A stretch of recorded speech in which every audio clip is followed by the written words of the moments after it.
गांधी जी के जीवन के 3 प्रेरक प्रसंग। गांधी जी देश भर में भ्रमण कर चरखा संघ के लिए धन इकट्ठा कर रहे थे। अपने दौरे के दौरान वे ओडिशा में किसी सभा को संबोधित करने पहुंचे। उनके भाषण के बाद एक बूढ़ी गरीब महिला खड़ी हुई। उसके बाल सफ़ेद हो चुके थे, कपड़े फटे हुए थे और वह कमर से झुककर चल रही थी। किसी तरह वह भीड़ से होते हुए गांधी जी के पास तक पहुंची। मुझे गांधी जी को देखना है, उसने आग्रह किया और उन तक पहुंचकर उनके पैर छुए। फिर उसने अपने साड़ी के पल्लू में बंधा एक तांबे का सिक्का निकाला और गांधी जी के चरणों में रख दिया। गांधी जी ने सावधानी से सिक्का उठाया और अपने पास रख लिया। उस समय चरखा संघ का कोष जमनालाल बजाज संभाल रहे थे। उन्होंने गांधी जी से वो सिक्का मांगा, लेकिन गांधी जी ने उसे देने से मना कर दिया।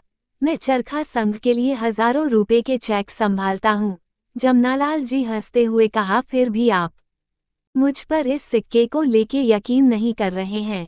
ये तांबे का सिक्का उन हजारों से कहीं कीमती है।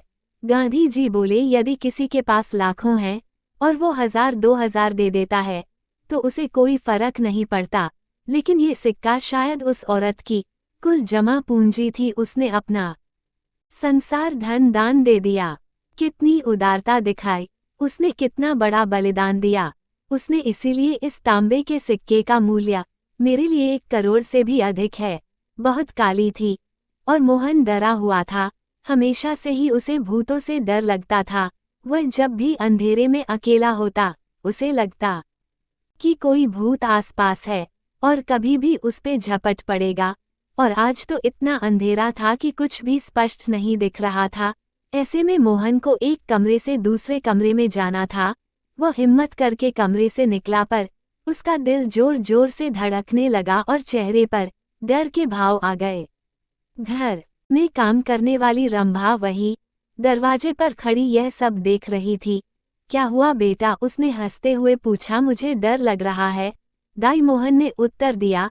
डर बेटा, किस चीज का डर? देखिए कितना अंधेरा है।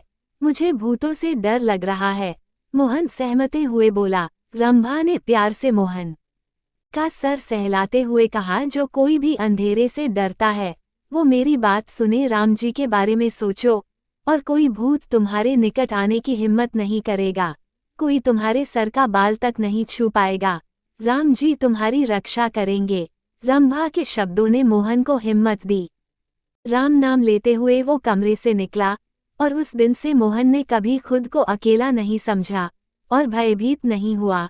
उसका विश्वास था कि जब तक राम उसके साथ हैं, उसे डरने की कोई जरूरत नहीं।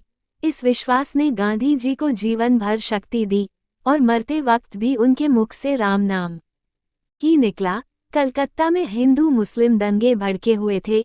तमाम प्रयासों के बावजूद लोग शांत नहीं हो रहे थे। ऐसी स्थिति में गांधी जी वहां पहुंचे और एक मुस्लिम मित्र के यहाँ ठहरे। उनके पहुंचने से दंगा कुछ शांत हुआ, लेकिन कुछ ही दिनों में फिर से आग भड़क उठी। तब गांधी जी ने आमरण अनशन करने का निर्णय लिया और 31 अगस्त 1947 को अनशन पर बैठ गए। इसी दौरान एक दिन एक अधेड़ उम्र का आदमी उनके पास पहुंचा और बोला, मैं तुम्हारी मृत्यु का पाप अपने सर पर नहीं लेना चाहता। लो रोटी खा लो। और फिर अचानक ही वह रोने लगा, मैं मरूंगा तो नर्क जाऊंगा। क्यों? गांधी जी ने विनम्रता से पूछा। क्योंकि मैंने एक 8 साल के मुस्लिम लड़के की जान ले ली। तुमने उसे क्यों मारा? गांधी जी ने पूछा। क्योंकि उन्होंने मेरे मासूम बच्चे को जान से मार दिया, आदमी रोते हुए बोला। गांधी जी ने कुछ देर सोचा और फिर बोले, मेरे पास एक उपाय है। आदमी आश्चर्य से उनकी तरफ देखने लगा। उसी उम्र का एक लड़का खोजो जिसने दंगों में अपने माता पिता खो दिए हों, और उसे अपने बच्चे की तरह पालो, लेकिन एक चीज सुनिश्चित कर लो कि वो एक मुस्लिम होना चाहिए और उसी तरह बड़ा किया जाना चाहिए। गांधी जी ने अपनी बात खत्म की।